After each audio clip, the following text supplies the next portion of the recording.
J'attends un tout petit réglage pour commencer quoi.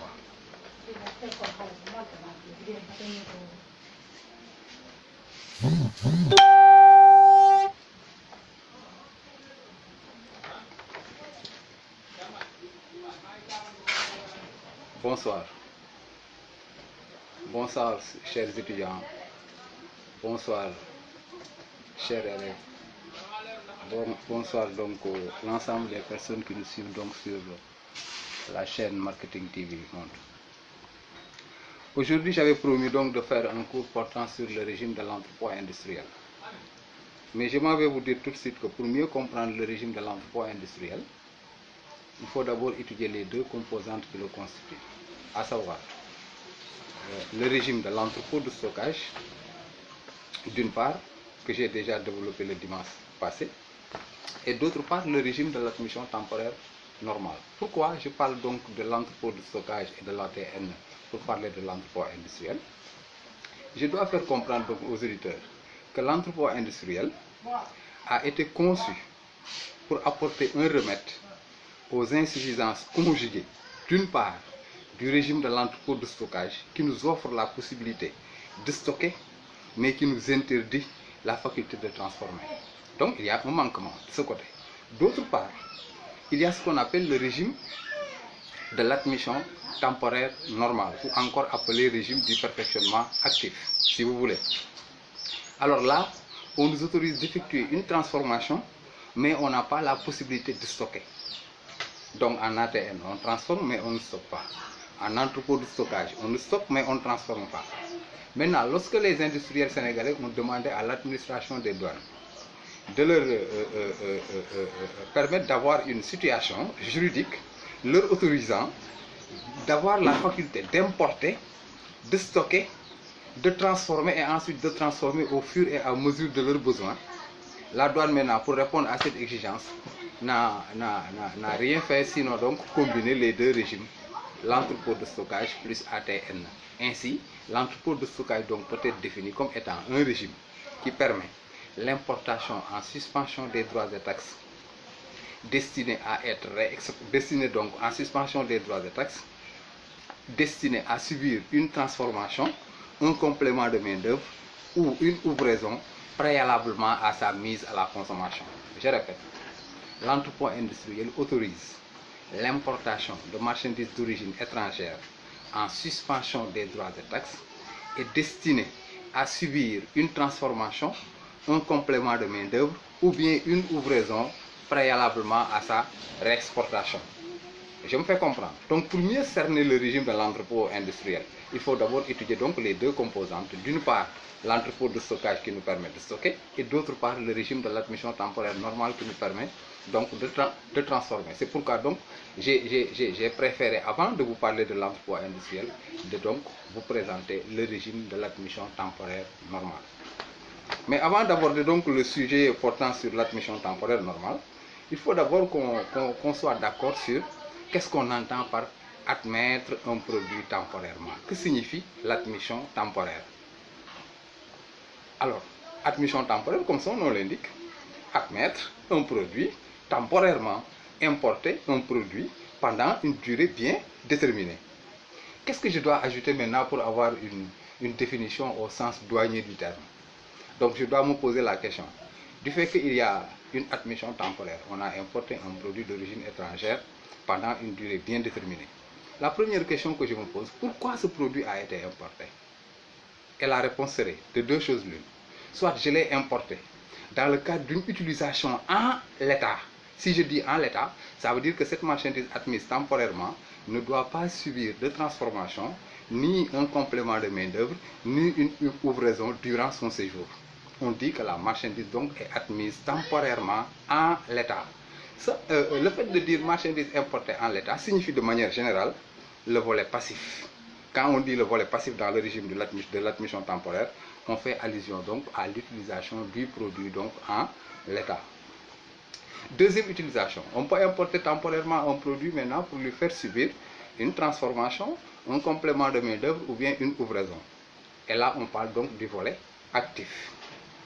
Maintenant, la question qui s'ensuit, j'ai demandé pourquoi donc le produit a été importé. Il a été importé donc soit utilisé en l'état ou bien donc subir une transformation.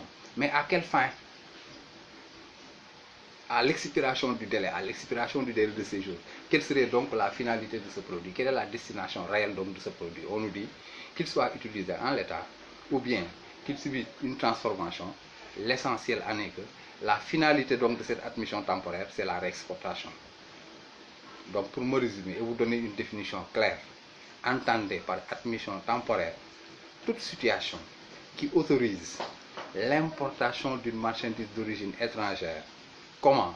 En suspension des droits et taxes, mais destinée à être réexportée ultérieurement.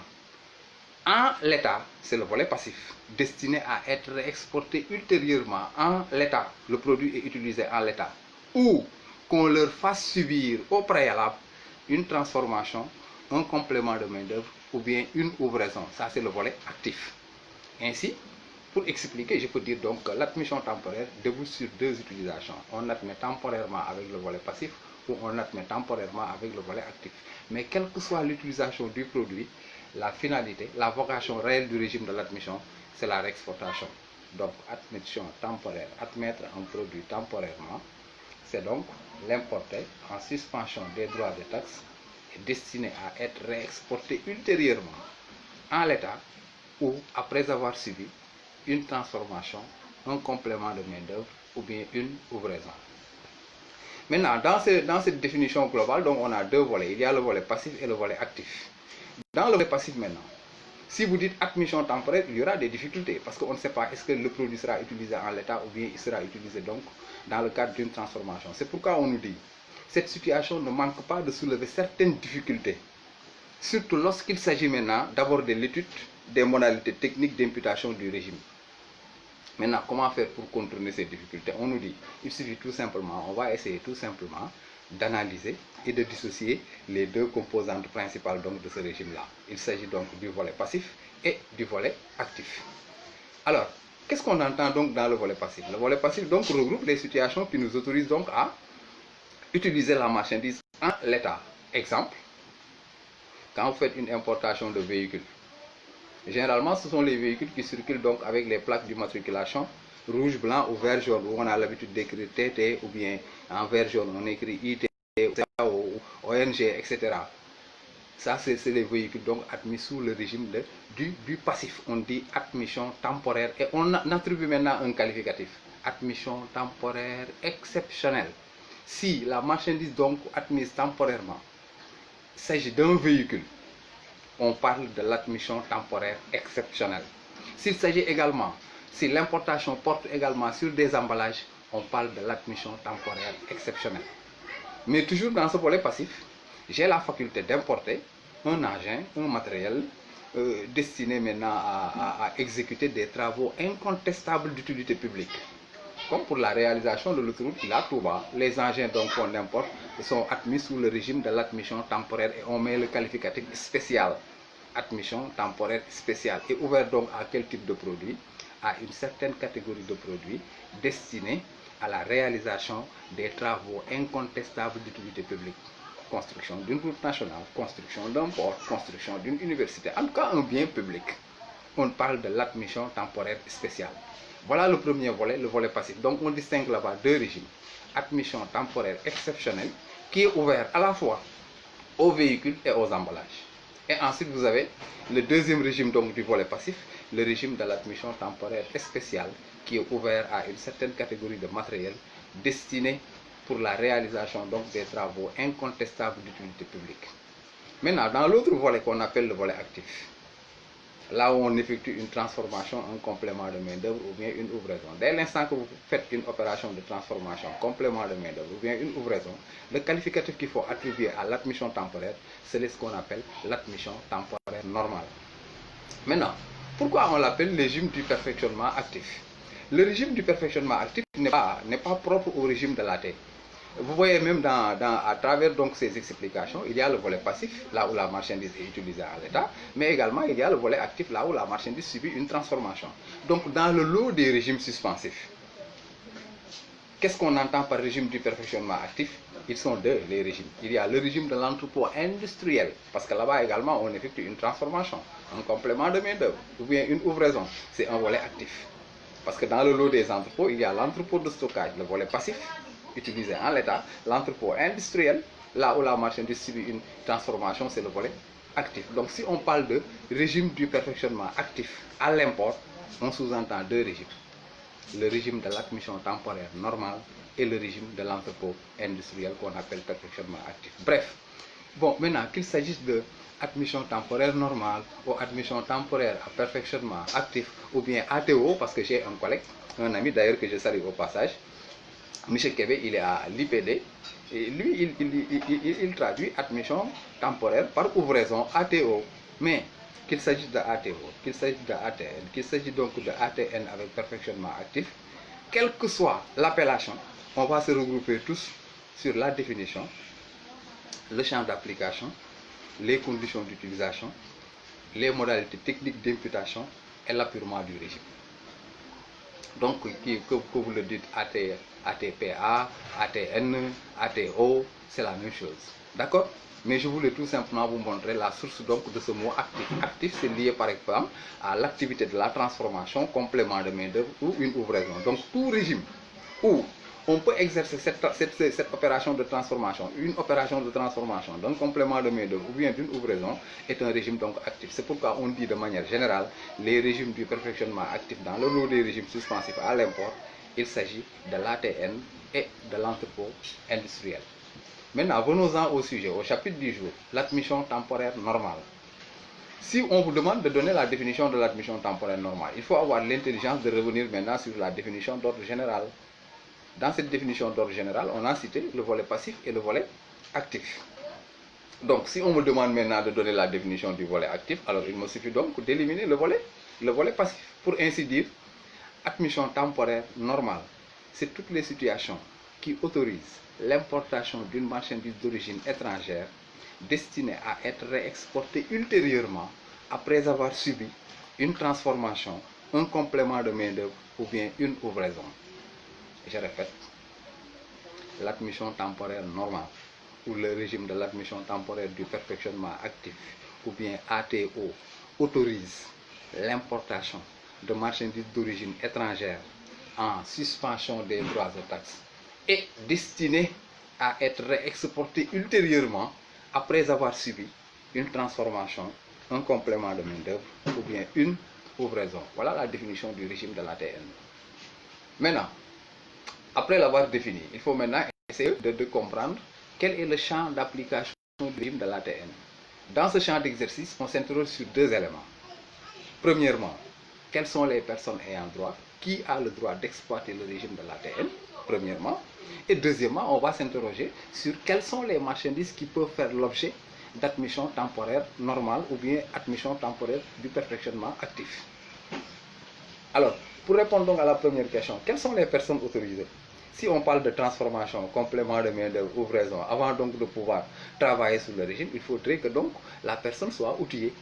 C'est pourquoi on dit toute personne, physique ou morale, disposant d'installation ou de l'outillage nécessaire pour la réalisation de l'opération envisagée, cette personne-là peut demander à travailler sous le régime de l'ATN.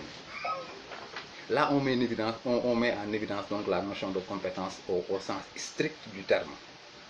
Parce qu'il ne suffit pas donc à la personne désirant travailler sur le régime de l'ATN d'avoir tout simplement donc le dispositif nécessaire pour transformer, être outillé pour transformer et avoir le droit de transformer. Non, on nous dit cette personne, après avoir mis donc toutes les installations, tout le dispositif donc nécessaire pour la réalisation de l'opération, cette personne maintenant doit demander auprès de l'autorité compétente s'il peut travailler sous le régime, oui ou non. Donc, je résume, toute personne, physique ou morale, disposant d'installation ou de l'outillage nécessaire pour la réalisation de l'opération envisagée peut demander à travailler sous le régime de l'ATN. C'est pour dire tout simplement que ici, il ne suffit pas donc d'être outillé pour avoir donc la compétence de travailler en ATN. Il faut avoir l'outillage et ensuite être désigné Parce que M. Thiam, vous dites que M. Thiam, il a la capacité de tenir donc un cours de douane, ok? Mais là où je ne suis pas désigné, je ne suis pas compétent.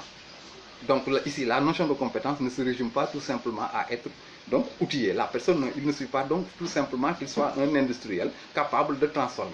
Après cette capacité maintenant, il faudrait qu'il soit désigné par l'autorité compétente pour avoir le droit d'exploiter le régime de la TN. C'est pourquoi on dit la décision est personnelle, est d'ordre personnel. En sus maintenant de cette installation imposée qui est nécessaire pour la réalisation de l'opération donc de transformation, alors l'utilisateur du régime également doit être désigné par l'autorité compétente. Donc voilà les personnes autorisées. Toute personne, physique ou morale, disposant d'installation ou de l'outillage nécessaire pour la réalisation de l'opération envisagée peut demander à travailler sous le régime de la terre. Donc il vous faut donc une licence, il vous faut donc une autorisation. Bien. Maintenant, quelles sont les marchandises susceptibles d'être souscrites sous le régime de la terre? Nous dit-on, c'est toutes les marchandises, sauf celles qui sont prohibées à titre absolu. Sauf celles qui sont prohibées à titre absolu. Dès l'instant où elles sont destinées à subir une transformation, un complément de main-d'œuvre ou bien une ouvraison préalablement à leur réexportation. Toute marchandise, à l'exclusion de celles qui sont prohibées à titre absolu. Dès l'instant où elle est destinée à subir une transformation, un complément de main-d'œuvre ou bien une ouvraison, oui, cette marchandise donc peut être importée en ATN. Si on se résume donc à cette condition tout simplement, alors on peut dire donc à part les marchandises prohibées, je ne peux pas importer donc n'importe quelle matière première parce que la matière première a pour destination d'être transformée. Non, là on ajoute cependant, ce sont des arrêtés du ministre de l'économie qui désignent en fait quelles sont les marchandises susceptibles d'être admises en ATN. Pour savoir réellement quelles sont les marchandises susceptibles d'être souscrites donc sous le régime de l'ATN, il faut se référer aux conditions fixées par l'arrêté ministériel. Que fixe l'arrêté ministériel? Quelles sont les conditions donc édictées par l'arrêté ministériel? L'arrêté ministériel donc exige premièrement, pour donc admettre une marchandise en ATN, il faudrait que l'utilisateur du régime, donc l'industriel fabricant, doit préciser la nature de sa transformation, la nature de sa compensation. Parce que qui parle de transformation, surtout dans le cadre industriel, transformation industrielle, il y a deux types de transformation. Vous pouvez faire une transformation identique à l'identique, comme on peut faire une transformation à l'équivalent. C'est pourquoi donc l'autorité vous demande, avant donc d'autoriser l'opération de transformation, il faudrait que vous lui précisiez est-ce qu'il s'agit d'une compensation à l'identique ou bien est-ce qu'il s'agit d'une compensation à l'équivalent. Qu'est-ce qu'on entend par une compensation à l'identique? La compensation à l'identique, dans ce produit compensateur issu d'une transformation à l'identique, il n'y a pas une matière première d'origine locale. Toutes les matières premières sont d'origine étrangère. Est-ce que je me fais comprendre? On dit que la compensation est de nature à l'identique si la totalité des matières premières qui composent le produit compensateur est d'origine étrangère. La totalité est d'origine étrangère. Tous les produits sont d'origine étrangère. Toutes les matières premières qui composent le produit compensateur issu d'une compensation à l'identique sont d'origine étrangère. Alors donc une compensation à l'équivalent, c'est le contraire. Je peux transformer, pour transformer par exemple, je ne sais pas moi, je transforme donc, j'ai importé d'origine thaïlandaise pour transformer, pour avoir des galettes de riz. Au cours de la transformation, je me rends à l'évidence que donc la quantité de riz ne suffit pas. Je peux dans le marché intérieur me procurer du riz local et faire la compensation. On parle de compensation à l'équivalent parce que le riz c'est le riz. Vous me suivez bien? On fait une compensation donc à l'équivalent. Maintenant, donc, avant d'autoriser l'opération de transformation, il faudrait que l'industriel, donc fabricant, nous précise quel type de compensation il compte faire. Est-ce qu'il s'agit d'une compensation à l'identique ou bien est-ce qu'il s'agit d'une compensation à l'équivalent? Est-ce que donc dans cette compensation va intégrer, oui ou non, nos produits locaux? Si nos produits locaux n'intègrent pas, on parle de compensation à l'identique. Si maintenant cette compensation, cette transformation nécessite maintenant l'incorporation donc de nos produits locaux, on parle de compensation à l'équivalent. Alors après avoir donc fixé la nature de la compensation, l'autorité lui fixe une deuxième condition. Il dit, au cas échéant, donc après avoir précisé la nature de la compensation, il faut nous donner l'espèce tarifaire de ce produit compensateur. J'entends par l'espèce tarifaire, je l'avais défini donc dans mon premier cours. L'espèce tarifaire, c'est l'appellation que le tarif des douanes donne à une marchandise bien déterminée. Elle est composée de deux parties. Une partie littérale que j'appelle la désignation commerciale, comment le produit est appelé par le tarif. On dit du riz en brisure. C'est le libellé par exemple. Maintenant, quel est le numéro qui l'identifie? On dit la position 10, 06, etc. C'est ce que l'administration des douanes ici, ce que l'autorité donc demande à l'industriel. Une fois, vous avez déjà précisé donc la nature de la compensation. Maintenant, donnez-nous l'appellation du produit compensateur par le tarif et quel est le numéro qui l'identifie dans le tarif des douanes. Ces deux composantes-là, en un mot, définissent ce qu'on appelle l'espèce tarifaire. Donc, il a précisé la nature de la compensation. Il a précisé donc l'espèce tarifaire. La troisième condition édictée par l'arrêté est relative maintenant, est relative du moins aux modalités techniques d'imputation selon lesquelles l'opération de transformation donc va s'effectuer. Les modalités selon lesquelles s'opère l'opération de transformation. Parce que qui parle de transformation, impérativement parle de déchets. Dès l'instant qu'il y a transformation, il y aura des déchets. Maintenant, quelle est la quantité de déchets autorisée par l'administration des douanes avant d'accorder la transformation? Ce qu'on appelle donc en général les déchets alloués. Déchets alloués. Donc voilà les trois conditions. Préciser la nature de la compensation, le cas échéant l'espèce tarifaire du produit compensateur et les modalités selon lesquelles s'opère l'opération de transformation. Vous voulez transformer par exemple de l'arachide en huile. On vous demande, est-ce que pour cette transformation donc d'arachide importé, est-ce que vous allez intégrer l'arachide d'origine sénégalaise, oui ou non? Vous dites non, c'est une compensation à l'identique.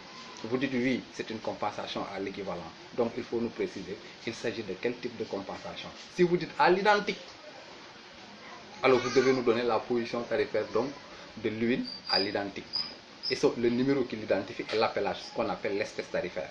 Mais avant d'utiliser également l'opération de transformation, la douane va définir la quantité de déchets autorisés, ce qu'on appelle les déchets alloués. Par exemple, sur les 2 tonnes d'arachide donc, que je compte transformer en huile, la douane m'octroie 5% de déchets. Donc sur les 5 tonnes, 5000, les 2 tonnes, 2000 kg, il faut multiplier 2000 par 5. Alors donc les 5% là représentent la quantité des déchets parce que les déchets ne seront pas incorporés dans le produit compensateur. Voilà les trois conditions qu'il faut préciser. La nature de la compensation, l'espèce tarifaire et les modalités selon lesquelles s'opère l'opération de transformation. Donc ici, l'arrêté est général, contrairement donc à la décision qui est personnelle. L'arrêté ici parle pour toutes les marchandises.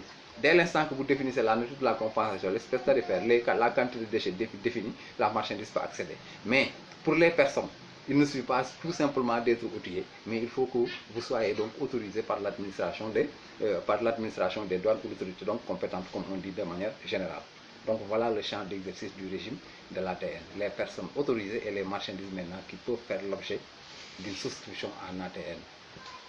Maintenant, quelles sont maintenant les conditions d'utilisation? Comme je l'ai dit la fois passée, à chaque fois qu'on vous interroge donc sur le code document S, un régime suspensif, vous devez forcément répondre à 3 questions. Quelles sont les formalités relatives à son entrée? Quelles sont les conditions relatives à son séjour? Et quelles sont les conditions donc relatives à sa sortie? Donc il y a les conditions d'entrée, il y a les conditions de séjour et les conditions de sortie. Alors pour ne pas donc trop m'attarder donc sur les conditions d'entrée, je vous avais dit ici la fois passée, quelle que soit la nature donc du régime suspensif à l'import, la clé qui ouvre cette porte, c'est l'acquis à caution. Donc pour souscrire cette marchandise en ATN, l'industriel doit établir la déclaration en détail de sa marchandise, comportant un engagement solidaire, l'engagement du déclarant et de sa banque, et parfois même donc, nous dit-on, M. Fall nous apprend que donc, les assureurs également s'intéressent à la caution. Donc ici, l'engagement solidaire, peut-être, c'est l'engagement du déclarant et de sa banque, ou l'engagement du déclarant ou de sa maison d'assurance. Maintenant, la troisième condition, j'ai bien dit donc l'engagement solidaire. Maintenant, il faut la caution qui sera donc apportée pour la troisième condition. Donc, j'ai établi ma déclaration, elle comporte un engagement solidaire. La banque ou la maison d'assurance donc a mis la caution à la disposition de l'administration des douanes. La douane peut vous libérer la marchandise librement. même si vous arrivez donc à la subtiliser donc dans le marché intérieur, la douane a les moyens donc de récupérer donc la caution comme si la marchandise était normalement dédouanée et vous poursuivre au plan contentieux pour non-respect des engagements souscrits. Donc pour ne pas sincèrement donc perdre notre temps donc sur les conditions d'entrée, retenez le principe, c'est le principe de l'acquis à caution. Pour faire admettre une marchandise dans n'importe quel régime suspensif, c'est le principe de l'acquis à caution. Maintenant, quelles sont les conditions de séjour? Là également, j'avais déjà dit que la durée de séjour pour les régimes suspensifs est unifiée à 1 an, sauf le régime du transit, parce que déplacer une marchandise d'un point vers un autre point ne nécessite pas 1 an. Excepté le régime du transit, tous les autres régimes suspensifs à l'import, leur durée a été unifiée par le code des douanes sur la base d'1 an. Donc ici, on peut comprendre qu'à ATN, la durée de séjour est égale à 1 an. Mais il y a également ce qu'on dit, les possibilités de prorogation. Je peux demander une prorogation. Donc encore d'1 an. Donc cette durée-là peut toujours donc proroger sous demande de l'intéressé 1 mois avant la fin du délai. Mais contrairement à un entrepôt de stockage, parce que n'oubliez pas, en entrepôt de stockage, les marchandises étaient sous la couverture de cette fiction juridique. Cette notion donc d'extraterritorialité. La marchandise est constituée en entrepôt, mais physiquement il est là, mais elle est là du moins, mais elle n'est pas considérée comme étant en dehors, dans le territoire. Donc elle est considérée comme étant en dehors du territoire national. Contrairement ici en ATN, la marchandise n'a pas cette couverture. C'est pourquoi en entrepôt de stockage, il était autorisé de faire la cession. On a la faculté de vendre mon produit que j'ai stocké, mais en ATN, il n'y a pas une possibilité de cession. C'est pourquoi on nous dit, durant leur séjour en ATN, ni les matières premières, ni les produits semi-finis, ou même les produits finis, ne peuvent faire l'objet d'aucune cession. C'est la règle générale. Aucune marchandise issue de l'ATN ne peut faire l'objet d'une cession. Ça, c'est la règle générale. Maintenant, quelle est l'exception? On nous dit, exception faite aux emballages fabriqués en ATN. Seuls les emballages obtenus en ATN peuvent faire l'objet d'une cession. On s'interroge pourquoi? Pourquoi toutes les marchandises issues du régime de l'ATN ne peuvent pas être cédées? Mais s'il s'agit d'emballages, oui, les emballages peuvent être cédés. Pourquoi? Alors, nous avons tous compris que donc le régime de l'exportation favorise mieux donc notre économie. Contrairement à l'importation, plus tu importes, plus tu seras un pays sous-développé. C'est clair. Alors, pour changer la tendance ici, et mettre donc les sociétés, les industriels là en grappe de convergence, je vous donne un exemple patent. Vous connaissez la société SIPS. Elle importe en ATN, elle transforme pour donner naissance à des cahiers, des papiers, mouchoirs, etc. Et qui dit ATN, la vocation réelle, c'est la réexportation. Donc les mouchoirs obtenus donc, au niveau de SIPS sont destinés à être réexportés. Et qui parle de réexportation également, nécessite des emballages. Vous prenez un autre cas, La Rochette. Toujours donc une entreprise industrielle qui travaille toujours sous le régime de l'ATN. Elle importe, elle transforme pour faire des emballages, des cartons, par exemple. Alors, si on interdisait donc la cession au niveau donc des emballages, SIPS, après avoir transformé donc ces produits pour donner naissance à ces cahiers, au moment de la réexportation, forcément, elle aura besoin d'emballage. Et si donc les emballages ne se trouvent pas dans le marché intérieur, le SIPS sera obligé maintenant de les importer. Ce qui nuit à notre économie. Pour l'éviter, la douane sénégalaise donc a mis en grappe de convergence donc ces deux entreprises, SIPS et Rochette. Rochette, vous avez travaillé sous le régime de l'ATN. Vos emballages sont destinés à une réexportation. SIPS, vous avez travaillé pour obtenir des cahiers. Vos cahiers sont destinés à une réexportation. Au lieu donc d'aller acheter des emballages en France ou ailleurs, je vous montre en grappe de convergence, je vous donne la possibilité d'aller vous payer, vous procurer donc les emballages de SIPS, de La Rochette, pour en faire un colis destiné à une même réexportation. Je me fais comprendre. Maintenant, cette session-là est trop technique pour aller donc effectuer donc l'opération de cession des emballages. C'est un chapitre à part, ce qu'on appelle la cession des emballages en ATN. C'est un chapitre à part.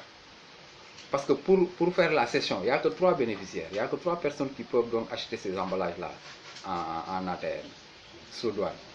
Soit vous êtes un expéditeur sénégalais, un exportateur sénégalais qui désire exporter des produits locaux, mais malheureusement, vous n'avez pas d'emballage. Au lieu de les importer, alors on vous demande, on vous recommande d'aller donc se payer les emballages donc fabriqués déjà par SIPS. Maintenant, pour obtenir ces emballages-là, dans cette transaction donc de vente, vous devez lever une déclaration appelée S535 pour se procurer de ces emballages pour le compte donc d'une personne exportatrice, autrement dit donc un expéditeur, un importateur ou bien un expert qui compte donc exporter. Vous devez donc obtenir les emballages par le canal du régime S535 pour faire la cession. Une fois la cession obtenue, une fois les emballages obtenus, pour réaliser l'opération maintenant d'exportation, il faut lever une E199. Ce n'est pas ici une exportation en simple sortie, mais vous aurez une E199 qui comporte deux articles. L'article numéro 1, c'est le produit local. L'article numéro 2, ce sont les emballages obtenus au niveau donc de l'ATN. On parle ici du régime E199. C'est un chapitre à part. Peut-être je vais revenir donc là-dessus pour la session des emballages. Maintenant, le deuxième client qui peut se procurer de ces emballages, c'est un industriel comme SIPS qui travaille sous le régime de l'ATN, qui peut aller maintenant se procurer de ces emballages-là, se procurer de ces emballages au niveau donc de la Rochette. Là, vous levez une déclaration S550 pour la cession. Parce que la cession se fait par le canal du régime de l'ATE. Parce qu'en ATN, vous n'avez pas la faculté d'importer des emballages. Non, non, non. Soit le produit que vous devez importer en ATN doit subir une transformation, un complément de main-d'œuvre ou bien une livraison. Mais un produit fini qui ne nécessite aucune opération donc, de réparation ne peut pas être donc admis en ATN. C'est pourquoi ces emballages maintenant, pour donc les acheter, il faut le faire par le canal du régime de l'ATE. Tantôt, à l'entame de mes propos, j'ai dit que dans le régime de l'admission temporaire exceptionnelle, on distingue deux catégories de produits, les véhicules et les emballages. Donc pour vous payer les emballages au niveau de la recette, vous le faites par le canal du régime de l'ATE. C'est pourquoi donc vous devez lever S550. Une fois les emballages arrivés au niveau de SIPS, pour réaliser maintenant la réexportation, vous devez prendre le document R530. Voilà le document qui réexporte, le document de réexportation. Maintenant, le troisième client qui peut acheter ces emballages, ce qu'on appelle donc les gérants de magasins d'avitaillement. Alors pour se procurer de ces emballages, il faut lever une déclaration R302. Pourquoi ici R302 comme le régime de l'entrepôt de stockage? On a assimilé du point de vue codification le magasin et l'entrepôt de stockage. Mais magasin ne signifie pas entrepôt de stockage. Vous suivez bien? Ici, on parle de magasins d'avitaillement. Les magasins qui sont chargés maintenant d'approvisionner donc les navires. Donc, on lève une déclaration S302 pour se procurer des emballages. Au moment de la réalisation maintenant de la réexportation, vous devez lever une R302. Bref, donc dans le séjour, il faut retenir, la durée de séjour c'est 1 an, elle peut être prorogée. Et ensuite, durant le séjour, les marchandises ne peuvent pas faire l'objet d'une cession, sauf les emballages issus de la terre. Ces emballages-là peuvent être vendus au profit de qui? Au profit de 3 personnes. Un expéditeur, un industriel qui travaille sous le régime de l'ATN, ou bien donc un gérant de magasin d'avitaillement. Voilà ce que l'on peut retenir donc sur les conditions de séjour. Maintenant, à l'expiration du délai de séjour, à la fin du délai, dès l'instant qu'on a obtenu maintenant le produit compensateur issu de la transformation, quelle serait la finalité? La finalité ici, c'est une réexportation obligatoire, comme on le dit, admettre un produit temporairement. Sa vocation, c'est la réexportation. Tout produit qui est admis temporairement a pour vocation d'être réexporté. Aussi simple. Un Guinéen qui a un permis de séjour au Sénégal, à l'expiration de son séjour, il rentre chez lui. Alors, le produit qui était admis temporairement également, à l'expiration du délai, il quitte le territoire. Donc, la vocation réelle, c'est la réexportation. Donc, à la sortie, l'industriel, il est sous l'obligation de faire une réexportation avec un taux minimum de 90%. Quand je dis 90%, c'est de l'intervalle donc de 90% minimum jusqu'à 100% maximum. Alors s'il fait une réexportation de 90%, alors où sont passés les 10%? Les 2%, on dit, peuvent faire l'objet d'une mise à la consommation. Donc il peut verser les 10% à la consommation et faire une réexportation minimale de 90%. Donc ici, l'obligation c'est quoi? C'est la réexportation. C'est pourquoi on dit le régime de l'admission temporaire normale travaille pour le marché intérieur, contrairement à l'entrepôt industriel qui alimente le marché intérieur. Donc la vocation réelle, c'est la réexportation. Mais une question. si l'industriel maintenant a l'obligation de réexporter, après l'obtention de son produit compensateur, euh, euh, euh, euh, euh, il est en difficulté au point de ne pas pouvoir réaliser cette opération d'exportation, de réexportation. La question, est-ce qu'il a un moyen de refuge? Est-ce qu'il a un moyen, par exemple, de contourner un peu donc ces difficultés-là? Si vous avez bien suivi donc la définition du régime de l'entrepôt de stockage, vous allez me dire, monsieur, oui, si la douane lui impose de réexporter, alors qu'il n'a pas donc cette surface financière pour donc réaliser donc la réexportation, il peut prendre donc son produit et le mettre en entrepôt. Et si le produit est placé en entrepôt de stockage, au regard de la loi douanière, ce produit est réexporté. N'oubliez pas, parce que ce produit qui est constitué en entrepôt est sous la couverture toujours de la fiction d'exterritorialité, la fiction juridique. Donc une fois placé en entrepôt, le produit n'est pas au Sénégal. Un produit qui quitte ici le Sénégal après ATN pour aller donc à l'étranger débouche sur une réexportation.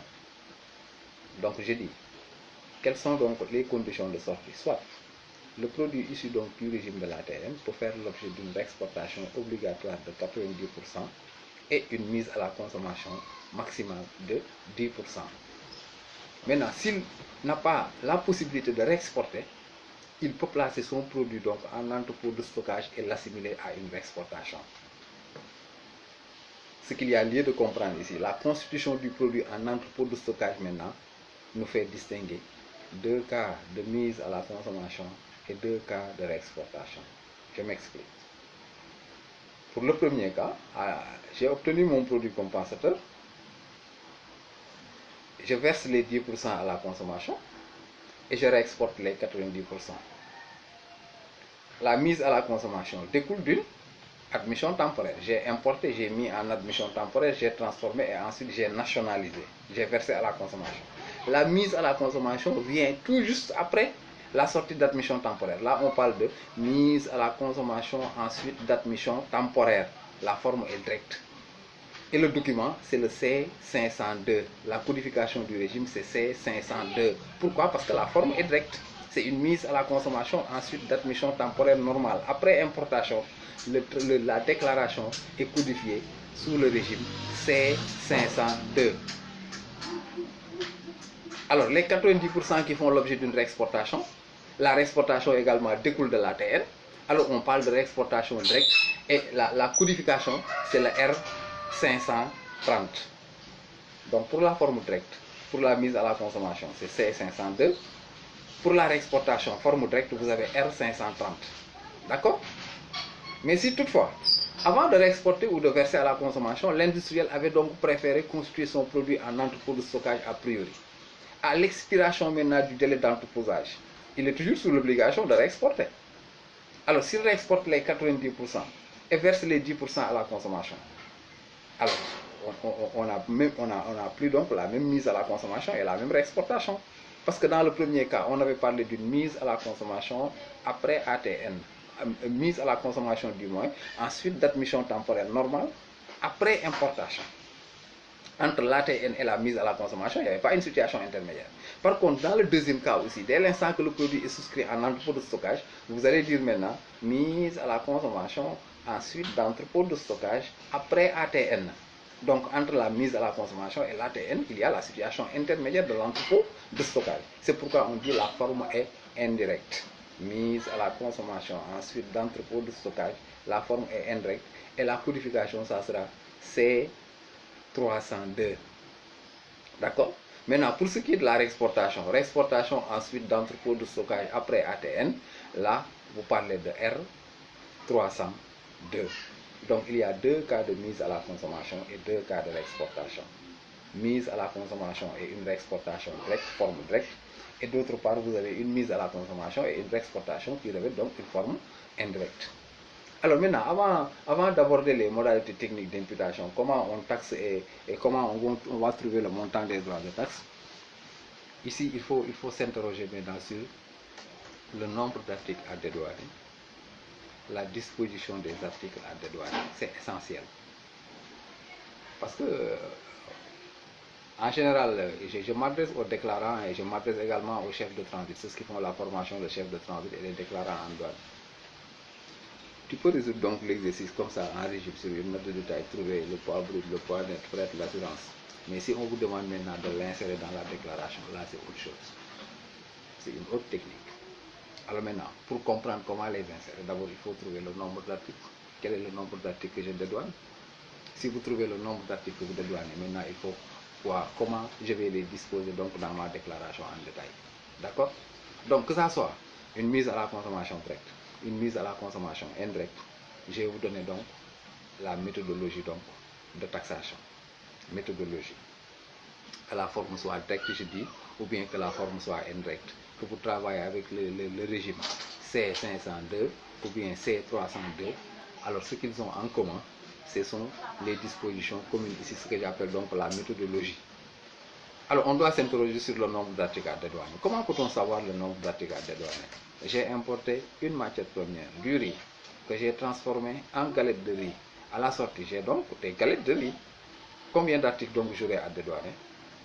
Ici, la règle nous dit, pour connaître le nombre d'articles à dédouaner, référez-vous au nombre d'articles importés et ajoutez un. J'avais importé du riz, donc j'avais importé un article à l'entrée. À la sortie, j'aurai deux articles. Pourquoi? Parce que le riz que j'ai importé, je l'ai transformé pour donner naissance à un nouveau produit qu'on appelle le produit compensateur. Donc j'ai deux produits. Si j'avais deux matières premières, du lait en poudre, de l'huile de beurre que je transforme pour donner naissance à du lait concentré sucré, au moment du dédouanement, j'aurai trois articles.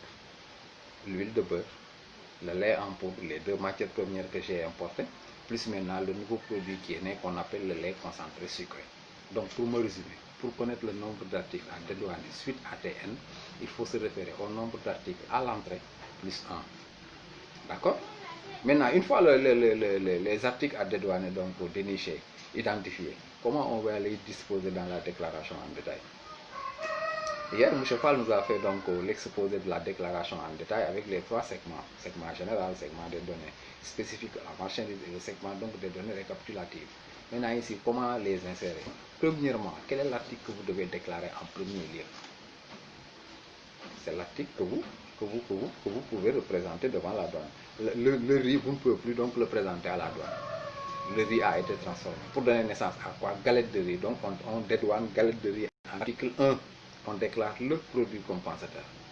Quelles sont les informations à fournir par rapport à ce produit compensateur? Vous devez nous préciser le nombre de colis, le poids brut, le poids net, sa valeur FOB, sa valeur CAF et son pays d'origine. De manière générale, les éléments de taxation qui nous intéressent ici. Le nombre de colis, le poids brut, le poids net, sa valeur FOB, sa valeur CAF, son origine. Alors ici, comment on trouve maintenant le poids brut? Le poids brut, donc il faut se référer donc à l'exercice. Par exemple, si après l'obtention des galettes de riz, vous avez 1200 cartons, si on vous demande de verser les 10% à la consommation, vite fait, je prends les 1200 cartons fois 10%, j'ai 120 cartons à verser à la consommation. Idem pour le poids brut, idem pour le poids net. Le poids brut total égale 1200, je multiplie par 10%. Mais ici, comment on trouve FOB et CAF? C'est là où le problème se pose. Comment on trouve maintenant la valeur FOB du produit compensateur?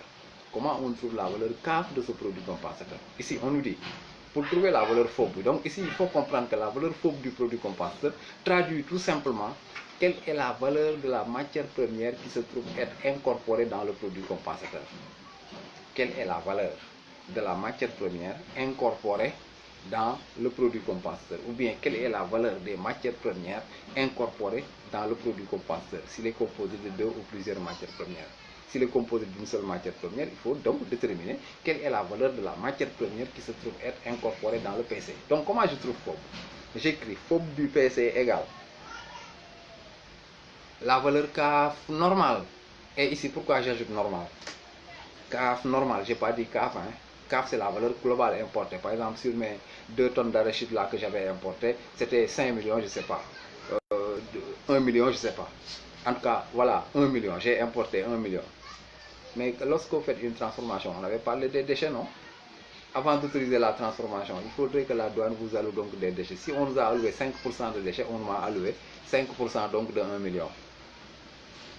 5% de 1 million, c'est 50 000.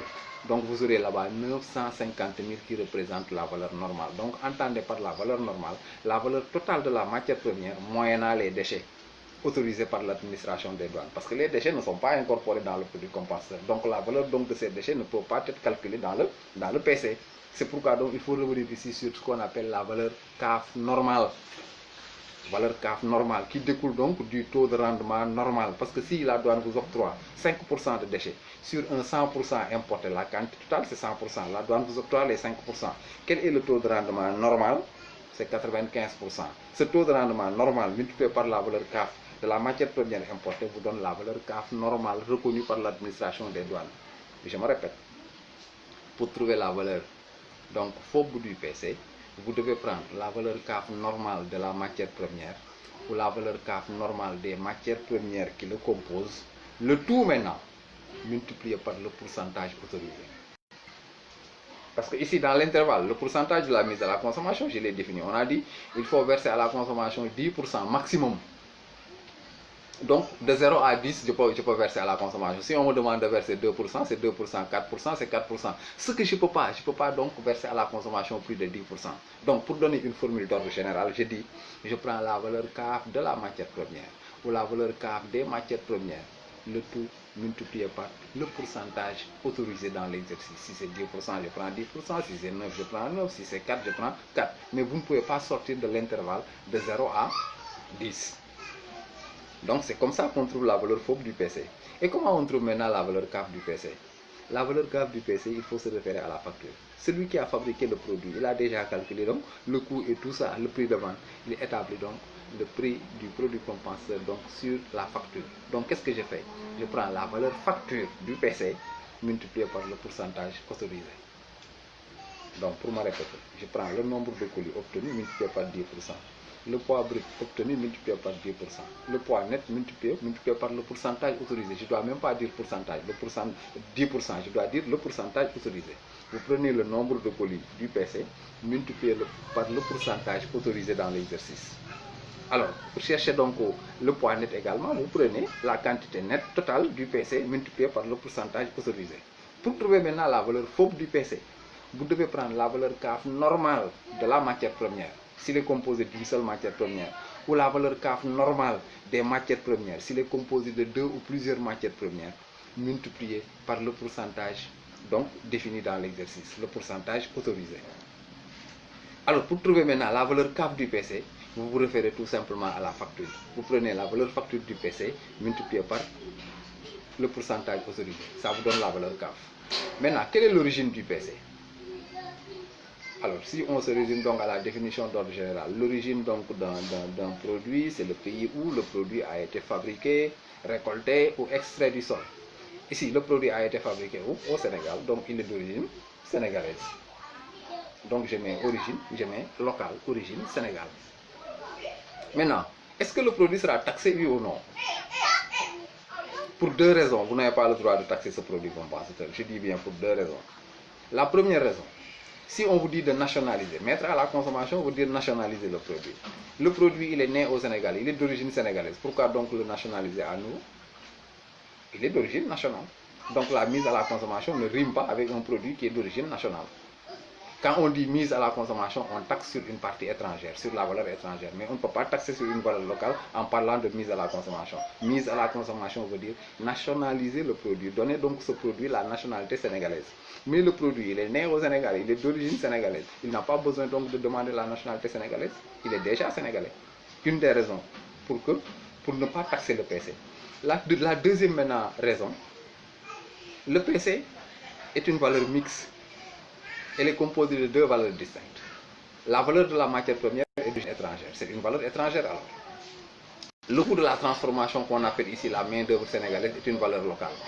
C'est pourquoi le PC est mixte du point de vue valeur, composé d'une valeur étrangère, la valeur de la matière première, et d'une valeur locale qui est la main-d'œuvre sénégalaise qui définit le coût de transformation. Ces deux valeurs réunies ont donné naissance à un produit compensateur appelé le PC. Donc si vous taxez intégralement sur le PC, mais vous avez taxé également sur la main-d'œuvre sénégalaise, ce qui n'est pas normal. Une valeur sénégalaise ne peut pas faire l'objet d'être sénégalisée, si l'expression est autorisée. Une valeur sénégalaise ne peut pas faire l'objet donc d'une nationalisation. Donc pour ces deux raisons, si vous taxez sur le PC, c'est pas normal parce que vous avez taxé sur la main-d'œuvre sénégalaise. Première raison. Deuxième raison, vous ne pouvez pas taxer sur le PC pour le nationalisme parce que le PC est d'origine sénégalaise. Donc qu'est-ce que vous mettez? Origine Sénégal, et cela entraîne sans taxation. Le PC ne touche jamais au PC.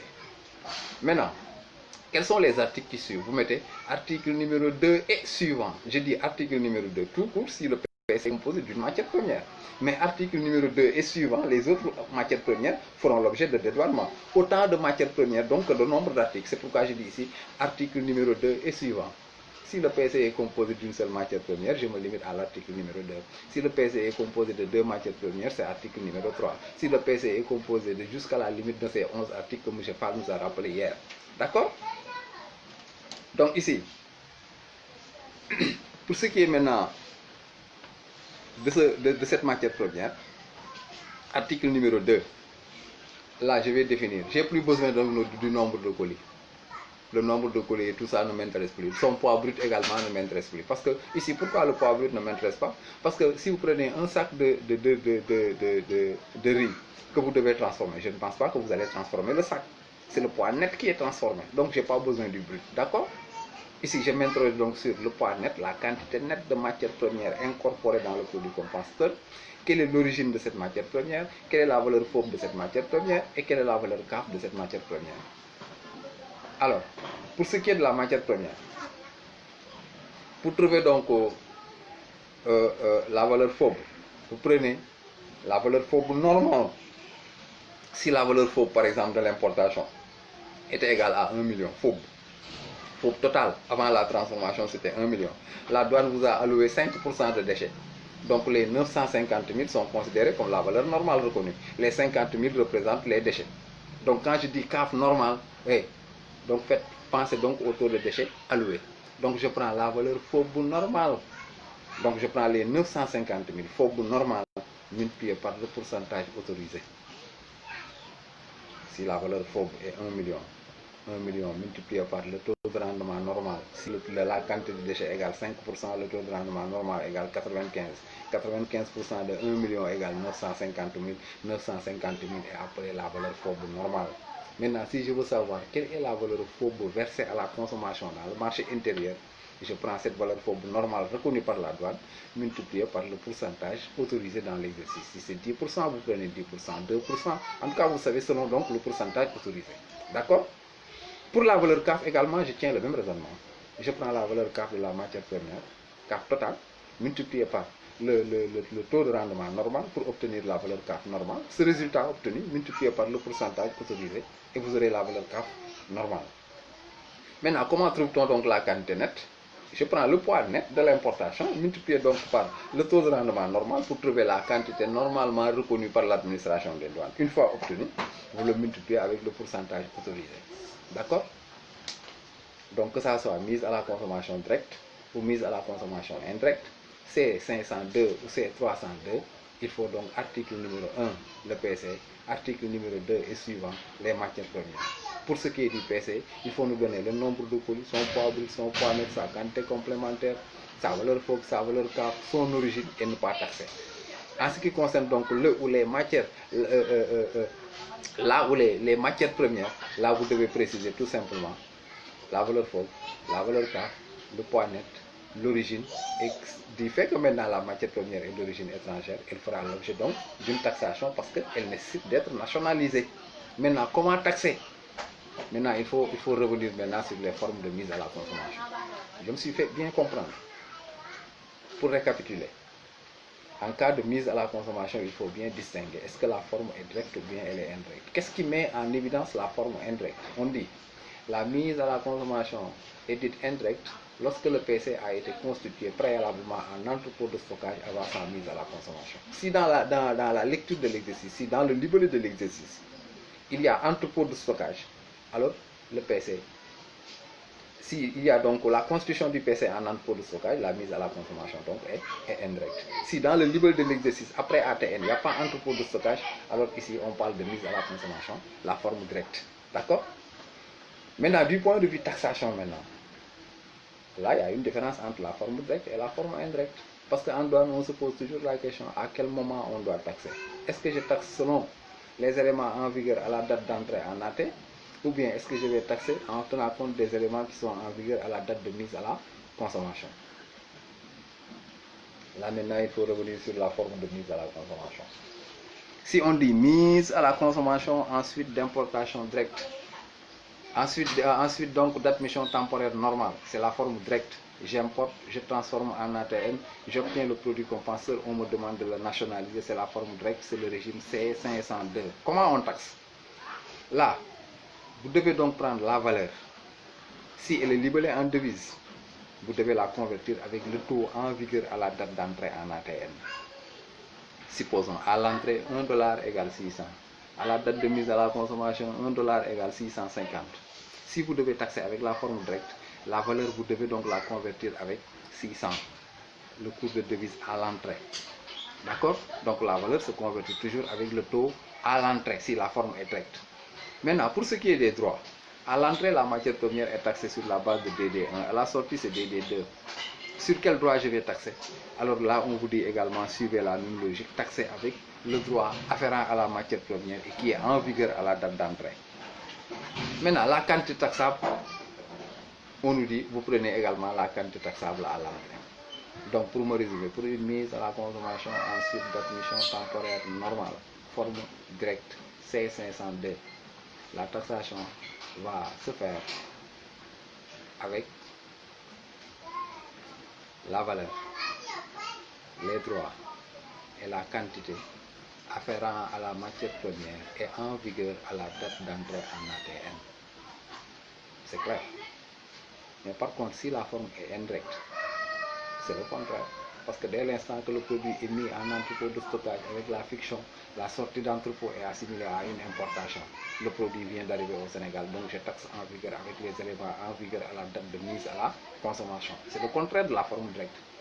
Ici, sur la forme directe, on avait converti la valeur avec le cours à l'entrée. Mais ici, on va prendre donc les 650 à la sortie. Par rapport à la valeur. Pour ce qui est des droits également, là, on avait taxé avec DD1 à l'entrée. Mais ici, si la forme est indirecte, on taxe avec le DD2 à la sortie. Mais, s'il s'agit de la quantité est constante, elle est toujours établie à la date d'entrée. Je dis bien que la forme soit directe ou indirecte, la quantité taxable en AT est toujours définie à l'entrée. Parce qu'avant d'autoriser l'opération de transformation, la douane avait défini déjà la quantité de déchets autorisés. Donc, quelle que soit l'opération, quelle que soit la forme de mise à la consommation, directe ou indirecte, la quantité taxable reste invariable. On taxe toujours selon donc la quantité établie à la date d'entrée en ATN. C'est clair? Donc, pour ce qui est de l'appurement, mise à la consommation directe, valeur, quantité, droit, reconnu, afférent à la matière première à la date d'entrée. Alors, pour ce qui est de la forme indirecte, je retiens valeur et droit à la date de mise à la consommation. Mais la quantité taxable est reconnue à l'entrée. En un mot, si vous le faites donc sous forme de tableau, je mets C502, C302. Du point de vue valeur et droit, c'est contraire. Direct, valeur et droit à l'entrée. Indirect, valeur et droit à la sortie. Mais ces deux régimes-là, qu'est-ce qu'ils ont en commun? La quantité. La quantité reste invariable. Que la forme soit directe ou indirecte, quel que soit donc le régime utilisé, la quantité taxable est toujours définie à l'entrée. Est-ce que je me fais comprendre? Donc, en admission temporaire, mise à la consommation, suite admission temporaire, voilà ce qu'il faut retenir. Il nous reste maintenant le volet de la réexportation, qui est donc la condition obligatoire. La mise à la consommation n'est qu'une brèche, autrement dit une possibilité qu'on offre donc à l'industriel. Mais il a l'obligation de réexporter un minimum de 90%. Donc, ces obligations se résument à la réexportation. Comment réexporter maintenant? Sur la réexportation également, vous avez ces deux formes-là. On a déjà défini comment on trouve le nombre d'articles. C'est le nombre d'articles à l'entrée, plus 1, on aura donc le nombre d'articles à dédouaner. Mais ici, en cas de réexportation maintenant, les données changent. On a point de sortie, on a valeur faubourg et on aura également la main-d'œuvre sénégalaise. Hier, M. Fall vous a parlé du segment général, de la présentation donc du formulaire. Mais pour les déclarants, ce qui est plus important, comment utiliser les imprimés. Supposons, j'importe une matière première que je transforme pour donner naissance donc à un produit compensateur. Donc j'ai deux articles, j'ai une matière première et un produit compensateur. Au moment de la réexportation, si le tarif des douanes maintenant a prévu un droit fiscal de sortie, donc il y aura taxation. Et là d'emblée, d'après ce que j'ai dit, vous ne pouvez pas taxer sur le produit compensateur. Parce que dans le produit compensateur, il y a une valeur étrangère. Et la valeur qui était admise temporairement à l'expiration du délai, si cette valeur-là compte quitter le territoire, vous n'avez pas le droit de toucher à cette valeur. En cas de réexportation, on doit taxer sur la valeur sénégalaise qui compte quitter le pays. C'est contraire donc à l'import. À l'import, on taxe sur la valeur étrangère. Mais pour une sortie, on taxe sur la valeur sénégalaise. Et ici, le PC est doté de deux valeurs. Il est composé d'une valeur sénégalaise et d'une valeur étrangère. Donc si vous taxez sur le PC, vous avez taxé à la fois sur les deux valeurs. Ici donc la base taxable, pour l'obtenir, il faut faire la différence entre le PC et la matière première.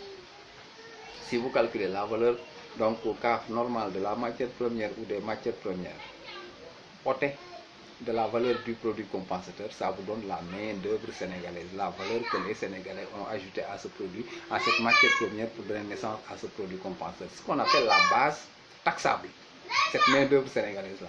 Mais la question que je pose, par rapport maintenant à l'établissement de la déclaration, n'est-ce pas, vous avez deux articles. Le PC, le produit compensateur, en l'occurrence galette de riz. Le deuxième article, il s'agit donc de riz, la matière première.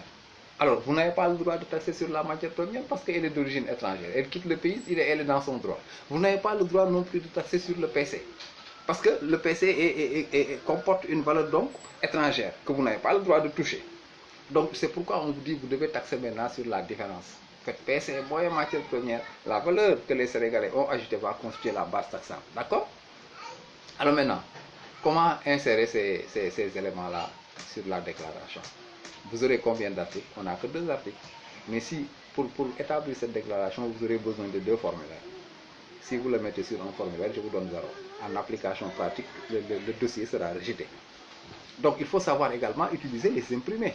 Il ne suffit pas tout simplement de trouver l'exercice en régime. Trouver l'exercice en régime, c'est 4 fois 0. Trouver la valeur K, valeur fauve, etc. Mais comment l'insérer dans la déclaration? Pour répondre aux exigences maintenant du... Alors, comment insérer? Là, vous aurez donc deux formulaires. Sur le premier formulaire, vous mettez article numéro 1, vous déclarez le PC. L'article numéro 2 du premier formulaire, vous n'avez pas le droit de le remplir, vous le biffez. Et vous mettez là-bas, à la place de valeur en douane, vous déclarez là-bas la valeur base taxable qui est la main-d'œuvre sénégalaise. Vous liquidez sur le tableau de liquidation, vous prenez un deuxième formulaire pour faire la décharge de la matière première. Est-ce que je me fais comprendre? Donc c'est comme ça que ça se fait la réexportation. Que la forme soit directe ou bien que la forme soit indirecte, nous dit-on, quelle que soit la forme de la réexportation, si le tarif des douanes donc a prévu un droit fiscal de sortie, il faut donc faire la taxation selon la taxation. Donc la liquidation du droit de sortie donc se fera avec la base taxable reconnue comme étant la différence entre le PC et la matière première. Je pense que c'est comme si on me signalait que donc mon heure est terminée là. Mais donc retenez, pour le régime de l'admission temporaire, la définition, le champ d'exercice, les marchandises autorisées, faites attention. Pour les marchandises autorisées, il y a l'arrêté et les 3 conditions à préciser. Pour les personnes autorisées, il y a la décision. La décision, elle est personnelle. Il faut donc avoir une autorisation. Dans le champ d'application, les conditions d'entrée, vous avez l'acquis à caution. Les conditions de séjour, il n'y a pas de cession, sauf les emballages obtenus en ATM. Alors pour ce qui est donc des conditions de sortie, l'industriel a l'obligation donc de réexporter les 90%. Mais s'il n'a pas la possibilité de réaliser la réexportation automatiquement, il peut prendre refuge donc en entrepôt de stockage. Ce qui donc nous fait donc distinguer 2 cas de mise à la consommation et 2 cas de réexportation, forme directe et forme indirecte.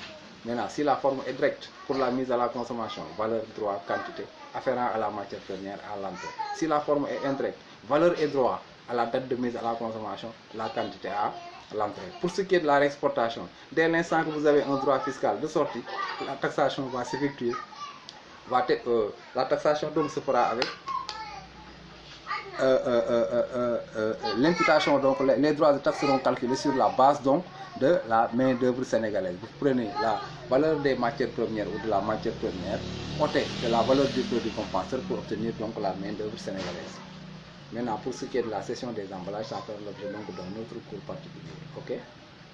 Donc, je tiens à vous remercier et à m'excuser encore de mon retard d'aujourd'hui. Alors, chers internautes, je vous remercie jusqu'à la prochaine fois. Merci.